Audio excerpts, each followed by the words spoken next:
Hello नमस्कार दोस्तों, स्वागत है आप सभी का आपके अपने इस education point learn with DS sir पर। दोस्तों आज हम रीजनिंग की एक बेहतरीन क्लास के बारे में चर्चा करेंगे।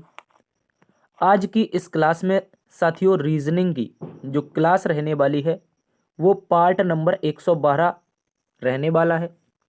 और इससे पहले के दोस्तों यदि आपने पिछले 111 पार्ट नहीं देखे हैं तो मैं चाहूँगा कि आप लोग पिछले 111 पार्ट भी देखें। जो पिछले 111 पार्ट हैं उसमें भी दोस्तों महत्वपूर्ण प्रीवियस ईयर प्रश्न करवाए गए हैं जो विभिन्न प्रतियोगी परीक्षाओं में बार बार पूछे जाते हैं। और आज की ये जो क्लास है पार्ट नंबर 112 है, इसमें एक बार फिर से 15 अति महत्वपूर्ण प्रश्नों को शामिल किया गया है जो आपके बार बार प्रतियोगी परीक्षाओं में पूछे जाते हैं।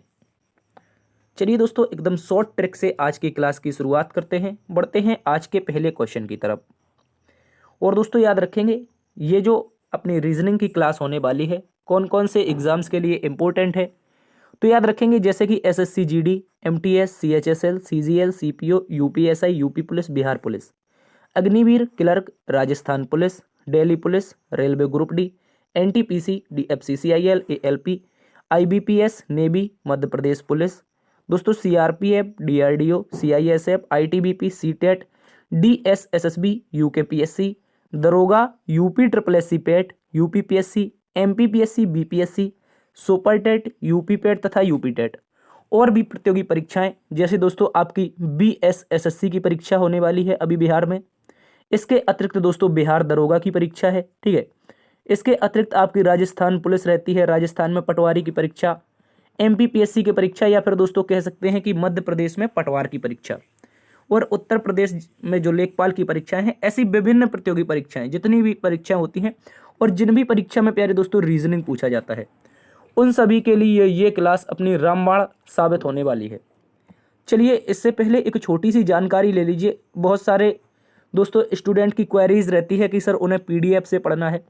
यदि आप उन स्टूडेंट्स में से हैं जिन्हें पीडीएफ प्राप्त करना है तो दोस्तों आप हमारे टेलीग्राम ग्रुप जो कि डिस्क्रिप्शन में दिए गए लिंक के माध्यम से सीधे टेलीग्राम पर पहुंचाएगा, तो आपको टेलीग्राम ग्रुप से जुड़ जाना है। टेलीग्राम ग्रुप में हम प्रतिदिन आपको कुछ ना कुछ इन्फॉर्मेशन देते रहते हैं जो कि प्रतियोगी परीक्षाओं के लिए इंपॉर्टेंट होती है। इसके अतिरिक्त दोस्तों यहाँ पर हम डेली के बेसिस पर आपको पीडीएफ प्रोवाइड करवाते हैं। हालांकि पीडीएफ थोड़ी लेट हो जाती है क्योंकि जैसे ही क्लास होती है उसके बाद प्रोसेस होता है एक से 2 घंटे या 4 घंटे का, उसके बाद पीडीएफ आती है। तो कभी हमें डालना याद भूल जाता है, कभी टीम हमारी डाल भी देती है टाइम से, ठीक है। तो आप यहाँ पर जरूर जुड़ें। और डीएस सर ऑफिशियल नाम से हमारा इंस्टाग्राम हैंडल है, आप हमें यहाँ पर भी फॉलो कीजिए, ठीक है। और यहाँ पर आपके जो भी डाउट है इंस्टाग्राम पर आप हमसे पूछ सकते हैं। चलिए शुरुआत करते हैं आज के पहले प्रश्न की। आज का पहला प्रश्न जो कि एक महत्वपूर्ण प्रश्न है आपसे पूछा गया है, उस विकल्प को चुनें जो तीसरे अक्षर युग्म से उसी प्रकार संबंधित है जिस प्रकार दूसरा अक्षर युग्म पहले अक्षर युग्म से संबंधित है। साथियों हमें बताना है जिस प्रकार ये दूसरा अक्षर युग्म पहले से संबंधित है उसी प्रकार कौन सा चौथा अक्षर युग्म आएगा जो इससे तीसरे से संबंधित होगा। तो देखिए ऐसे प्रश्न में दोस्तों हमें क्या करना होता है, सबसे पहले इनका प्लेस वैल्यू लिखना होता है। याद रखेंगे जो आर होता है वो 18 पर होता है, जी प्यारे दोस्तों 7 पर होता है, और इन दोनों का संबंध क्या बना है क्यू यानी कि 17 से, ठीक है। उसके बाद बना है दोस्तों किससे, ई यानी कि 5 से। इस तरह से याद रखेंगे, ठीक है। और संबंध किसका बताना है, तो बताना है एल जो कि 12 पर आता है, ठीक है, और बी जो कि 2 पर आता है। इनका संबंध बताना है दोस्तों। क्या आप बता सकते हैं इनका संबंध क्या होगा? देखिए मैं अगर बात करूं इसके क्वेश्चन की तो आप याद रखेंगे यहां पर क्या हुआ है, 18 में से मैं अगर 1 घटा दूं तो 17 आ जाएगा, और 7 में से यदि 2 घटा दिया जाए तो 5 आ जाएगा, ठीक है। उसी प्रकार संबंध बताएंगे। 12 में से प्यारे दोस्तों 1 घटाएंगे तो 11 आएगा, और 11 प्लेस वैल्यू दोस्तों के का होता है। मतलब ये 2 ऑप्शन आपके गलत हो गए। उसके बाद 2 में से अगर 2 घटाएंगे तो सर 2 में से 2 घटाएंगे 0 बचेगा। क्या 0 बचेगा? याद रखेंगे अंग्रेजी वर्णमाला में 0 नहीं बचता है प्यारे दोस्तों। जब 2 में से 2 जाता है तो 26 बचता है। ये मैं अंग्रेजी वर्णमाला की बात कर रहा हूं दोस्तों। और 26 जो प्लेस वैल्यू होती है वो जेड की होती है। तो इस स्थिति में प्रश्न का सही उत्तर के जेड बनेगा। के जेड देखिए ऑप्शन नंबर 2 में दे रखा है। ये इस प्रश्न का सही उत्तर है, इसको आप लोग अच्छे से याद रखेंगे। क्या दोस्तों इस प्रश्न में कोई डाउट है? चलिए कोई डाउट नहीं है, सीधा सीधा -1 -2 का लॉजिक चला था। के जेड इसका सही उत्तर है। प्रश्न नंबर 2 आपके सामने है। इस प्रश्न में हमसे कहा है उस समुच्चय का चयन करें जिसमें संख्याएं उसी तरह से संबंधित हैं जैसे कि निम्नलिखित समुच्चय की संख्याएं संबंधित हैं। देखिए प्यारे दोस्तों, ये आपके सामने एक समुच्चय दे रखा है। इसका संबंध है 10, 32, 54। ठीक है, इस तरह का संबंध बन रहा है। तो दोस्तों अगर मैं इसके संबंध की बात करूं, किस तरह का संबंध है, और ऐसा ही संबंध इन 4 विकल्पों में से किसी ना किसी एक विकल्प में होगा, वही हमें बताना है। तो देखिए सबसे पहले लिखूंगा 10, उसके बाद होगा दोस्तों 32। ठीक है, उसके बाद होगा हमारा 54। तो हम दोस्तों सबसे पहले नॉर्मल तरीके से इसको सॉल्व करते हैं। तो इनका डिफरेंस देख लेंगे। डिफरेंस देख लेंगे तो पहली बार में 22 का आएगा सर, दूसरी बार में भी 22 का ही आएगा। अब देखिए यहाँ पर जो डिफरेंस बनेगा पहले ऑप्शन में 22 का है, आगे देखेंगे सर जो डिफरेंस है वो 30 का आ रहा है। मतलब ये दोनों समान नहीं है क्योंकि यहाँ पर 22 है, तो ऑप्शन नंबर 1 गलत है। उसके बाद 15 और 22 जोड़ेंगे तो 37 होना चाहिए, लेकिन 49 दे रखा है, मतलब ये गलत है। उसके बाद देखिए यहाँ पर देखें तो 35 और 22, 35 22 अगर जोड़ेंगे तो हो सकता है यहाँ पर 57 हो जाए। देखिए 35 और 22, ठीक है, 5 2 7 3 2 5, मतलब 57। यानी कि पहला ये जो लॉजिक है ऑप्शन नंबर 3 में पहली बार में फॉलो कर रहा है, 22 का डिफरेंस है। उसके बाद 57 और 79 में देखेंगे तो दोस्तों यहाँ पर भी 22 का ही डिफरेंस होगा, क्योंकि 57 10 67 10 77 और 2 जुड़ जाएगा तो 79। मतलब यहाँ पर जो ऑप्शन नंबर है वो समुच्चय का संबंध बना रहा है, तीसरा नंबर ऑप्शन समुच्चय जैसा एकमात्र संबंध बना रहा है, तीसरा नंबर ऑप्शन इस प्रश्न का सही उत्तर है, याद रखेंगे। चलिए बढ़ते हैं दोस्तों अगले प्रश्न की तरफ। अगला प्रश्न क्वेश्चन नंबर 4 है। कहा है नीरज रिंकू का पिता है, जिया टिया रूबी की बेटियां हैं, जो कि रिंकू की इकलौती बहन है। विष्णु रिंकू और गीता का पुत्र है, नीरज का टिया से क्या संबंध है। यानी कि ब्लड रिलेशन का क्वेश्चन है, तो इसको हम सॉल्व करेंगे। सबसे पहले कहा है नीरज रिंकू का पिता है, तो सबसे पहले मैं बनाऊंगा रिंकू को। किसको बनाऊंगा? रिंकू को बनाऊंगा। तो यहां पर हो जाएंगे रिंकू भैया, और रिंकू भैया के पप्पा कौन है? तो आप कहेंगे रिंकू भैया के पप्पा है साथियों नीरज। कौन है? रिंकू भैया के पप्पा है नीरज, तो आप कहेंगे सर नीरज हो जाएंगे। और ये लड़का है, पापा है तो प्लस है, ये रिंकू है, ये भी मतलब लड़का है तो ये भी प्लस है। उसके बाद देखिए, उसके बाद कहा है जिया और टिया रूबी की बेटियां हैं, जो रिंकू की बहन है। जो का मतलब क्या होता है दोस्तों, याद रखेंगे जस्ट आगे आने वाला व्यक्ति। जस्ट आगे कौन व्यक्ति आया है? तो आप कहेंगे जो कि जस्ट आगे रूबी आई है। तो रूबी जो रिंकू की बहन है, याद रखेंगे रूबी जो रिंकू की बहन है उसकी 2 बेटियां हैं। रूबी की 2 बेटियां हैं, ये एक लड़की है और इसकी 2 बेटियां हैं। याद रखेंगे प्यारे दोस्तों, इसकी 2 बेटियां हैं, एक का नाम जिया है। जिया अगर बेटी है तो माइनस आएगा। उसके बाद टिया, ये भी एक दोस्तों बेटी है, तो इसके लिए भी माइनस आएगा। आगे कहा है रिंकू की इकलौती बहन, यहां तक लाइन हो चुकी है। उसके बाद देखिए पढ़िए, विष्णु रिंकू और गीता का पुत्र है। विष्णु नाम का जो लड़का है वो रिंकू और गीता का पुत्र है। तो रिंकू और गीता का पुत्र कैसे बनेगा? यदि रिंकू भैया की शादी गीता दीदी से करा दें, ठीक है, यदि गीता जी से रिंकू की शादी करा देंगे तो विष्णु इनका दोनों का लड़का हो जाएगा। कौन हो जाएगा दोस्तों? तो आप कहेंगे सर यहां पर विष्णु हो जाएंगे हमारे, ठीक है, ये आ गए विष्णु, और विष्णु लड़का है तो प्लस लगाएंगे। और यहां पर हमने देखा था गीता पत्नी है तो रिंकू की है, माइनस लगाएंगे। और टिया और जिया तो ऑलरेडी बच्चियां हैं, इनके लिए माइनस लगा है। अब प्रश्न में कहा है नीरज का टिया से क्या संबंध है। नीरज का टिया से क्या संबंध है? टिया कहां पर है?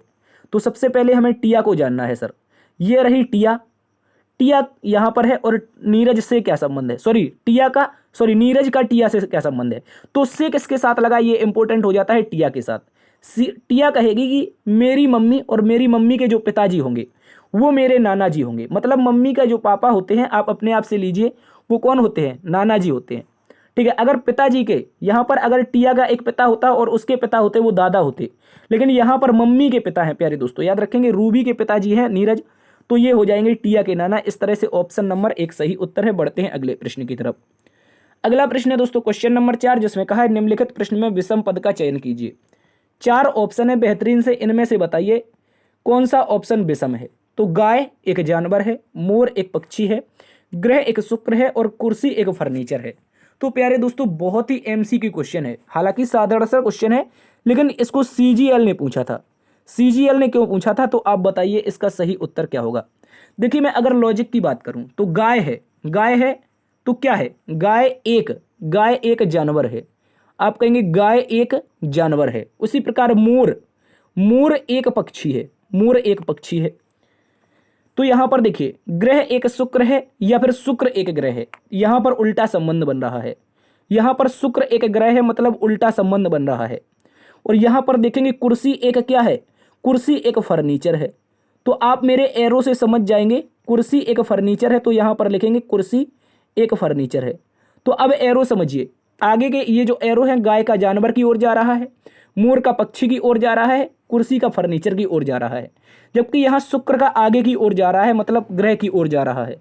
तो इस प्रश्न का विषम उत्तर प्यारे दोस्तों ऑप्शन नंबर 3 बनेगा। यहां पर ऐसा होना चाहिए था कि ग्रह शुक्र ना होकर के शुक्र एक ग्रह होता तो सही हो जाता। एरो की दिशा समझिए और इस प्रश्न का विषम उत्तर ऑप्शन नंबर 3 है, इसको याद रखेंगे। बढ़ते हैं क्वेश्चन नंबर 5 की तरफ। क्वेश्चन नंबर 5 पूछा गया है, उस विकल्प को चुनें जो तीसरे अक्षर युग्म से उसी प्रकार संबंधित है जिस प्रकार दूसरा अक्षर युग्म पहले से संबंधित है। मतलब यह भी एक सादृश्यता का प्रश्न है। कहा है कि यहां अगर इससे संबंधित हो रहा है तो क्वेश्चन मार्क किससे संबंधित होगा। तो प्यारे दोस्तों अगर बात करें कीड़ा की, या फिर बात कर लेते हैं हम मकड़ी के बारे में, तो मकड़ी क्या है, एक प्रकार का कीट है। मकड़ी क्या है, आप कहेंगे मकड़ी की जो प्रजाति है वो कीड़े की प्रजाति है। तो इस तरह से हम लिखेंगे मकड़ी, ठीक है, हालांकि थोड़ा टाइम लग जाएगा। मकड़ी क्या है, एक कीड़ा है। वही बात तो लिख दी जो वहां पे लिखी थी सर।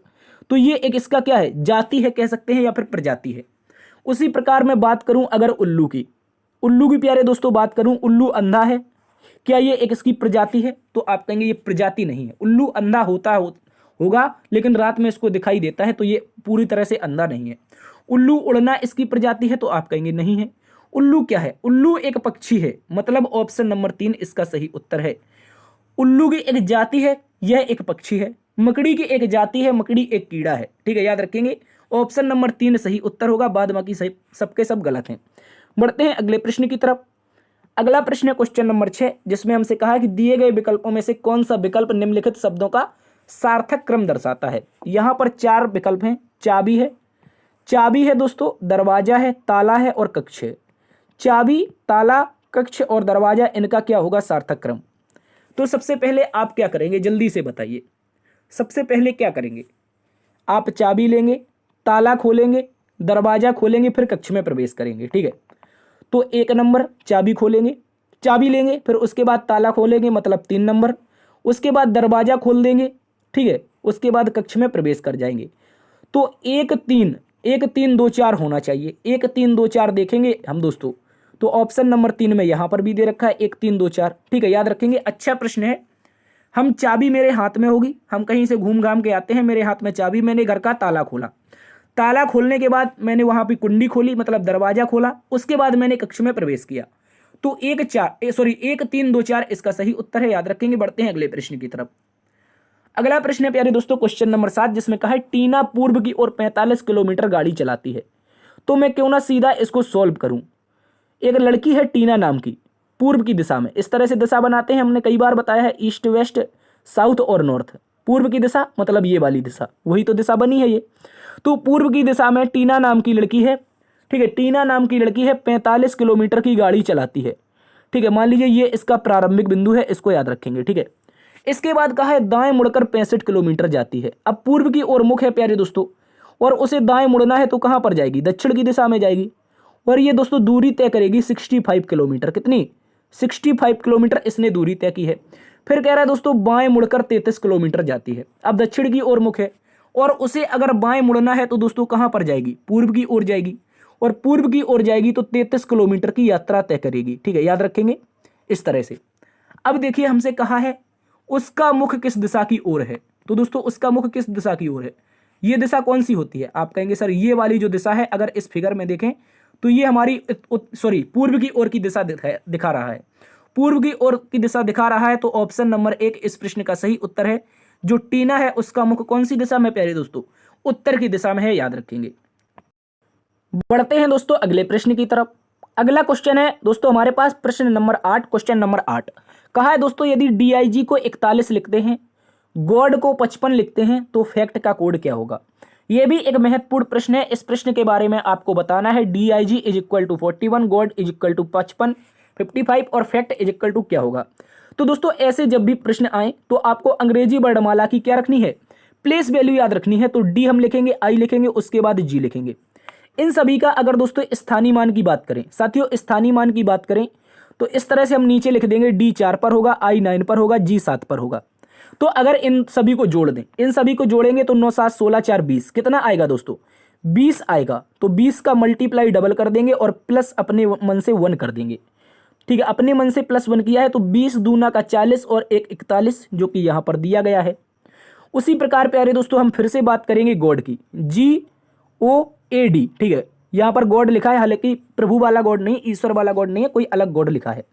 और इसका जो कोड है याद रखेंगे, G 7 पर, O 15 पर, A 1 पर, D 4 पर। तो 15 7 22, 22 1 23, 4 27। दोस्तों 27 आया है, मल्टीप्लाई 2 करेंगे, अपने मन से +1 करेंगे। तो 27 दूना 54, 54 1 55, 54 1 55 देखिए यहाँ पर दे रखा है। अब बात करते हैं हम यहाँ पर प्रश्न की, यानी कि फैक्ट की। अपने फैक्ट को देखेंगे, FACT, F 6 पर होता है, A 1 पर होता है, C 3 पर होता है और T हमारा 20 पर होता है। इन सभी को दोस्तों जोड़ेंगे, T कितने पर होता है? तो 20 पर होता है। इन सभी को जोड़ेंगे, 20 3 23 1 24 6 30। तो कितना बनेगा दोस्तों? आप कहेंगे सर 30 बनेगा। और 30 में मल्टीप्लाई 2 करना है और प्लस अपने 1 से 1 कर देना है। तो 30 दूनी 60 और 1 61। क्या किसी ऑप्शन में 61 दे रखा है? आप कहेंगे सर ऑप्शन नंबर 2 में है। तो प्यारे दोस्तों यही इस प्रश्न का सही उत्तर है, इसको आप लोग अच्छे से याद रखेंगे। महत्वपूर्ण लॉजिक, महत्वपूर्ण प्रश्न है ये, आपके एग्जाम में 2 से 3 बार पूछा गया था और इस एग्जाम में SSC GD का जो आने वाला एग्जाम है उसमें इसके पूछे जाने की प्रबल संभावना है। चलिए बढ़ते हैं अगले प्रश्न की तरफ। अगला प्रश्न है दोस्तों हमारे पास यहाँ पर क्वेश्चन नंबर 9, जिसमें कहा निम्नलिखित विकल्पों में से वह शब्द चुनिए जो दिए गए शब्द के अक्षरों का प्रयोग करके नहीं बनाया जा सकता है। यहां पर दोस्तों एक हमें शब्द दे रखा है रेवेलरीज। ठीक है, क्या दे रखा है? रेवेलरीज एक शब्द दे रखा है दोस्तों, और इसका प्रयोग करके कौन सा हम नंबर ऑप्शन नहीं बना सकते हैं, कौन सा अक्षर नहीं बना सकते हैं, याद रखेंगे। तो देखिए मैं बात करूं अगर पहले ऑप्शन की, देखिए सीधा राइवल हमें पता चल रहा है, यहां से ये सीधा क्या लिखा है? राइवल लिखा है। तो राइवल हम काट देंगे, मतलब ये बना सकते हैं। सील की बात करें, SEAL, तो SEA और L, यानी कि ऑप्शन नंबर 2 दोस्तों भी बना सकते हैं, ये भी कट जाएगा। उसके बाद यहां पर देखिए प्यारे दोस्तों लिखा है राइस। क्या लिखा है? यहां पर राइस लिखा है, RI। उसके बाद रेवेलरीज में कहीं देखेंगे तो दोस्तों हमें C नहीं मिला है, लेकिन राइस में क्या मिला है? C मिला है। इस कारण ये वाला बनाया नहीं जा सकता है। उसके बाद RISE लास्ट वाला ऑप्शन भी बनाया जा सकता है, तो ये गलत है। यानी कि जो बना सकते हैं उनको नहीं चेक करना है, जो नहीं बना सकते हमें वही चेक करना है। ऑप्शन नंबर जो 2 दिया गया है, याद रखेंगे ऑप्शन नंबर 2 नहीं बना सकते हैं। बढ़ते हैं अगले प्रश्न की तरफ। अगला प्रश्न है दोस्तों क्वेश्चन नंबर 10, सीरीज का महत्वपूर्ण प्रश्न है। इसमें हमसे बताना है, हमें कहा है दोस्तों दी गई अक्षर श्रृंखला को पूरा कीजिए। ये रहा एक क्वेश्चन मार्क, इसके स्थान पर क्या आएगा ये बताना है। क्या आप बता सकते हैं इसके बारे में? देखिए मैं बात करूं अगर इस श्रृंखला के बारे में, तो इसका हम क्या करते हैं, जरा सा अंतर देख लेते हैं क्या चल रहा है। पहले प्यारे दोस्तों 2 का अंतर है, फिर 4 का अंतर है, आगे 6 का अंतर है, आगे देखेंगे तो 8 का अंतर है, आगे देखेंगे 10 का अंतर है, आगे देखेंगे 12 का अंतर है। तो अगला वाला 14 का हो जाना चाहिए, क्योंकि सम संख्याएं चल रही हैं। क्या चल रही हैं? सम संख्याएं चल रही हैं। तो हम 43 करेंगे और प्लस में 14 कर देंगे प्यारे दोस्तों, 7 हो जाएगा 5, मतलब 57 हो जाएगा। बहुत प्यारा सा उत्तर ऑप्शन नंबर 2 में दे रखा है, यही इस प्रश्न का सही उत्तर है, याद रखेंगे। लॉजिक प्यारा था, 2 4 6 8 10 12 14 का अंतर था, और 43 में यदि 14 जोड़ेंगे 57 आ जाएगा, याद रखेंगे। पढ़ते हैं अगले प्रश्न की तरफ। अगला प्रश्न है दोस्तों क्वेश्चन नंबर 11। ये एक दोस्तों सिटिंग अरेंजमेंट का बेहतरीन क्वेश्चन है। कह रहा है 5 लड़कियां MNOPQ एक पंक्ति में खड़ी हैं, PQ के दाईं ओर है, NQ के बाईं ओर है, लेकिन M के दाईं ओर है। आगे कहा है दोस्तों PO के बाईं ओर है। का दाईं ओर अंतिम छोर पर कौन खड़ी है? महत्वपूर्ण प्रश्न है, इसको हमें बताना है। ऐसे प्रश्न में दोस्तों सबसे पहले हम एक लाइन खींचेंगे, सबसे पहले एक लाइन खींचेंगे और 5 लड़कियों को बैठाएंगे। थोड़ी कलरफुल लाइन लेते हैं, यहाँ पर 5 लड़कियों को बिठाना है तो बात कलरफुल लाइन की हो जाएगी। ठीक है, कलरफुल लाइन लेते हैं और 5 लड़कियां यहाँ पर रखेंगे। पहली लड़की, दूसरी लड़की, तीसरी लड़की, चौथी लड़की और 5वीं लड़की। ये दोस्तों 5 लड़कियां हैं। सबसे पहली लाइन में कहा है PQ के दाईं ओर है। P नाम की जो लड़की है वो Q के दाईं ओर है। तो P को कहां पर रखते हैं? अगर मैं P को यहां पर रख देता हूं तो ये Q के दाईं ओर, क्योंकि दिशा आपको याद रखनी है, ये दिशा दोस्तों बाईं ओर होती है और ये दिशा प्यारे दोस्तों दाईं ओर होती है, ये याद रखना है। तो इस तरह से लिख लेंगे, आपको सॉल्व करना आसान हो जाएगा। का है पी क्यू के दाईं ओर है, क्यू के दाईं ओर हो जाएगी कौन, पी। ठीक है, यहां पर रख दिया हमने। उसके बाद दोस्तों हमसे कहा है एन क्यू के बाईं ओर है, एन नाम की लड़की है, क्यू के बाईं ओर है, तो क्यू का बायां कौन बनेगा, क्योंकि ये बाईं दिशा दे रखी है, तो क्यू का बायां ये बन जाएगा, और मतलब एन या तो यहां पर आ जाएगी या तो यहां पर आ जाएगी, दो स्थान बचते हैं एन के लिए।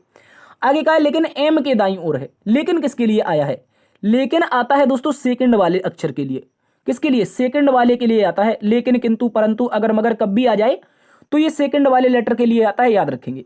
ठीक है, तो लेकिन एम के दाईं ओर है, तो दाईं ओर अगर मैं एम को यहां पर रख दूं तो दाईं ओर दिशा में ये बन जाएगी कौन, एन। ठीक है, ये दाईं दिशा है और एम के दाईं ओर एन हो जाएगी। अब एक लड़की बची है, यहां पर देख लेते हैं, कहा है कि पी ओ के बाईं ओर है, पी नाम की जो लड़की है वो ओ के बाईं ओर है, तो यहां पर ओ को रख देंगे। ठीक है, यहां पर दोस्तों हम ओ को रख देंगे, तो ओ के बाईं ओर हो जाएगी कौन, पी। तो इस तरह का पूरा क्रम हमारा सेटअप हो चुका है और पहली बार में ही इसको हमने सेटअप कर दिया।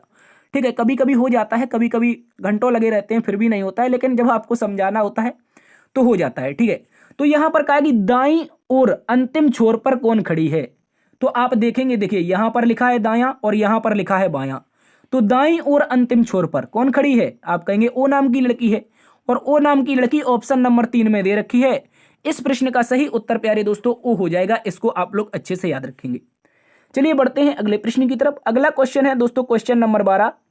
यहां पर दोस्तों हमसे क्वेश्चन पूछा है, कहा है कुछ महिलाएं सुंदर हैं, कुछ महिलाएं जस्ट लुकिंग लाइक अ वाव।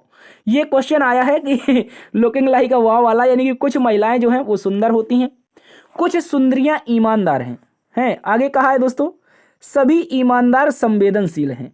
थोड़ी सी मुस्कुराहट लाइए, इसको पढ़िए यार, जस्ट लुकिंग लाइक अ वाव, कुछ महिलाएं क्या हैं, सुंदर हैं। ठीक है, मैं ऐसा नहीं कह रहा हूं कि कुछ सुंदर है, हो सकता है सारी की सारी सुंदर हो, मुझे नहीं पता। ये एक प्रश्न है, आपको दैनिक जीवन में बिल्कुल नहीं उतारना है, जो भी बहनें हमारी सुन रही हैं यहाँ पर।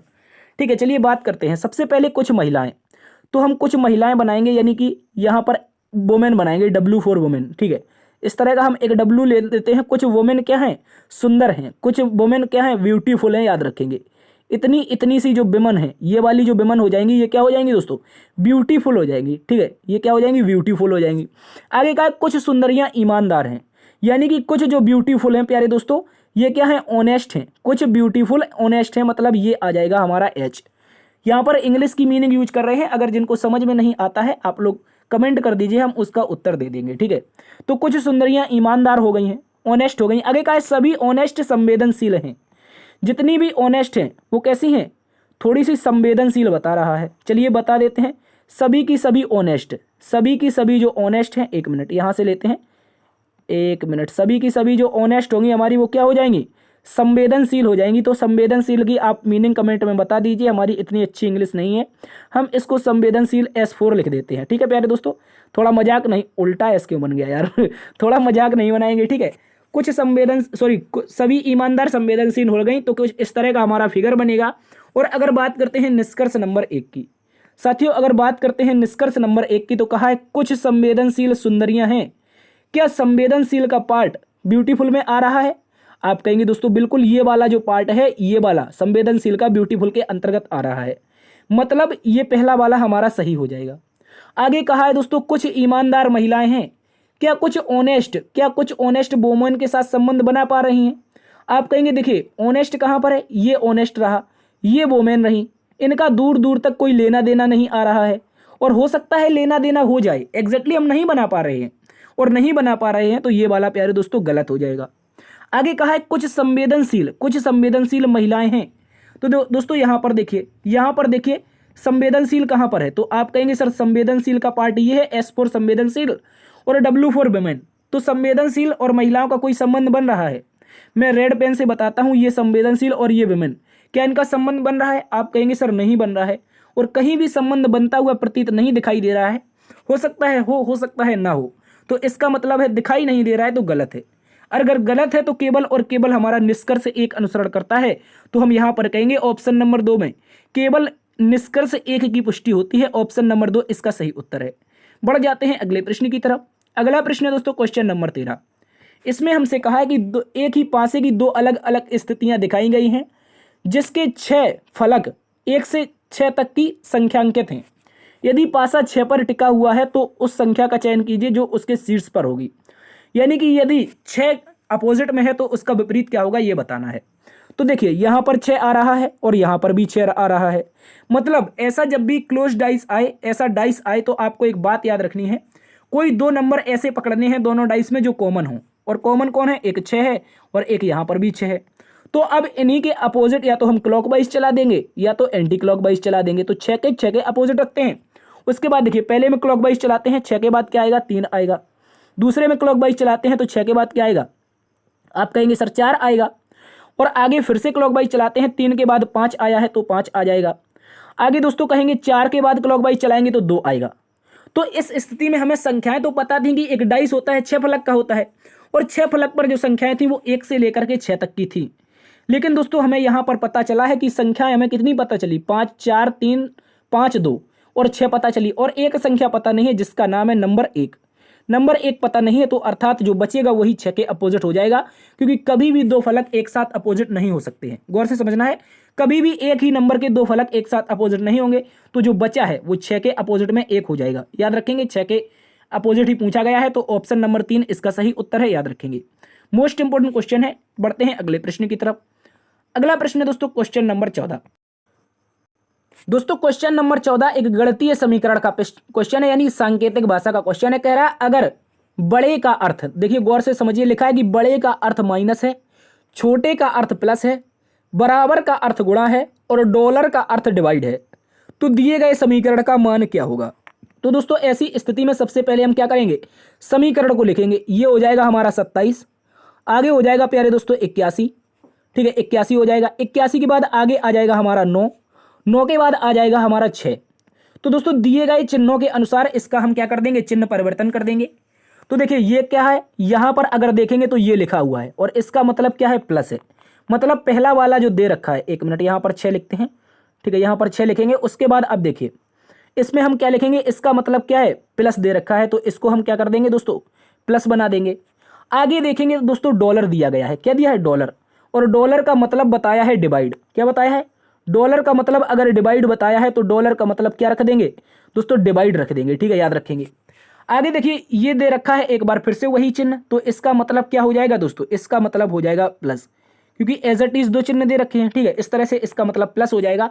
तो अब बोर्ड मास का प्रयोग करके इसको सॉल्व करेंगे। 9 9 के 81 और 27 9 36 और 36 6 42, क्या हो जाएगा? एक बार फिर से समझिए, 27 बचेगा, प्लस में 9 बचेगा और प्लस में 6 बचेगा, तो 9 6 15 और 27 15 42, ठीक है। इस तरह से इस प्रश्न का सही उत्तर 42 आएगा, और 42 दे रखा है एक बार फिर से ऑप्शन नंबर 3 में, यही इसका सही उत्तर है। बढ़ते हैं अगले क्वेश्चन की तरफ। अगला क्वेश्चन है दोस्तों हमारे पास प्रश्न नंबर 15, यानी क्वेश्चन नंबर 15। इसमें कहा है कि सिक्किम, मणिपुर और इम्फाल, बताइए दोस्तों कौन सा वेन आरेख बनेगा। महत्वपूर्ण क्वेश्चन है दोस्तों, बताना है सिक्किम, मणिपुर और इम्फाल। देखिए अगर मैं बात करूं सिक्किम की, अगर मैं बात करूं दोस्तों सिक्किम की, तो सिक्किम एक स्टेट है। क्या है दोस्तों? सिक्किम एक स्टेट है, याद रखेंगे। उसी प्रकार मैं बात करता हूं मणिपुर की। किसकी? मणिपुर की। तो दोस्तों जो मणिपुर है ये भी एक भारत का स्टेट है। जिस प्रकार सिक्किम भारत का स्टेट है, उसी प्रकार मणिपुर भी भारत का ही स्टेट है, यानी कि राज्य है। अगर मैं बात करूं यहां पर इम्फाल की, तो बताइए इम्फाल एक राजधानी है। इम्फाल एक राजधानी है, वो कहां पर आती है? तो दोस्तों याद रखेंगे ये राजधानी मणिपुर की है, तो ये मणिपुर के अंतर्गत आ जाएगी I4 इम्फाल, ठीक है, याद रखेंगे। इम्फाल हमारी यहां पर आ जाएगी, तो ऐसा आरेख बनेगा। मतलब दोस्तों एक सर्कल आएगा, उसके अंतर्गत एक छोटा सा सर्कल, एक बगल से अलग से सिक्किम का सर्कल। तो दोस्तों ये सर्कल आएंगे, और ये सर्कल हमें ऑप्शन नंबर 4 में दे रखे हैं। प्यारे दोस्तों इस प्रश्न का सही उत्तर ऑप्शन नंबर 4 हो जाएगा, याद रखेंगे। आज के 15 महत्वपूर्ण प्रश्न यहीं पर समाप्त होते हैं। आशा करते हैं आज की क्लास आपको पसंद आई होगी। यदि पसंद आई है तो एक बार से लाइक, शेयर और सब्सक्राइब कर दीजिए। और हाँ, अपना कमेंट बॉक्स में स्कोर भी बताइए, आपने कुल कितने प्रश्न यहाँ पर सही किए हैं, ठीक है। कमेंट बॉक्स में स्कोर जरूर बताइएगा। यदि क्लास पसंद आई है तो एक बार से सब्सक्राइब अपने चैनल को कर दें, क्लास को लाइक कर दें, दोस्तों में 1 2 को शेयर कर दें, और कमेंट करके अपना रिव्यू बताइए कि किस तरह का आपका स्कोर रहा, किस तरह का मैं प्रयास कर सकता हूं आपके लिए। अपना रिव्यू जरूर दीजिए, ठीक है। देखते रहिए आपका अपना परिवार लर्न विद DS सर। मिलते हैं कल एक नई क्लास में नई ऊर्जा के साथ, तब तक के लिए अपना ख्याल रखना। जय हिंद, जय भारत।